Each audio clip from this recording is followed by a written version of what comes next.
akka boota warra walaana nagee jirtan har'a ganama hogganu kiisii keessan sadi fincireedha nyaa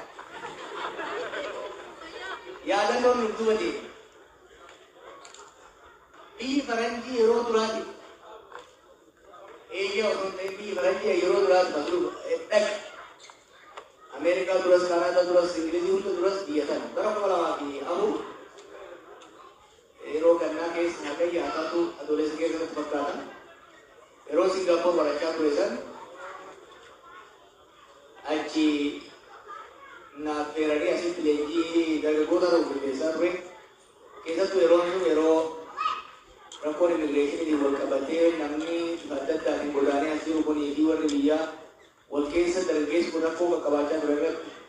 daayivarsii maaliifatti irratti leenjii kennuudhaaf dunnee turre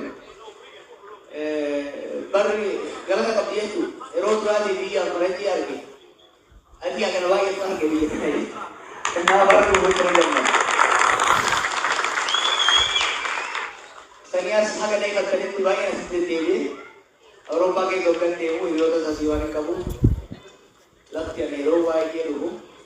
lafti sitte diriirtuu waan taateef bara sammuu hedduu gabbataa waan hin tureef gaara deddeemuu jaalladhu lafti diriirtuu waan turteef hedduun dhufa kanaaf Ameerikaatti aanee manni kiyya lammataa Amsterdam turte kanaaf nama mana dhufe hawaasni keessan immoo gaafa akkuma dhufuun lakkoofsaan xiqqoo turtanii har'a walooltanii baay'attanii dhufuu keessan guddachuu keessanii hedduun gammadee daa'imman wacan kana immoo hoggaan argu nan ji'a lama sadii kophaa hoggaa miidhansanii sagaleen namaa ture mazmuuri takka faarfannaa Baqqalaa Garbaa qabatu waca daa'immanii kana hedduun dharreeree hiikani kanaaf ani waltajjii tokko hoggaan dhabu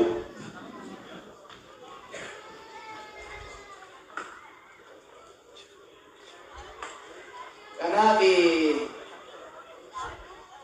dharraa na baasuu jirtan hedduu galatoomaa hedduun isin jaalladhaa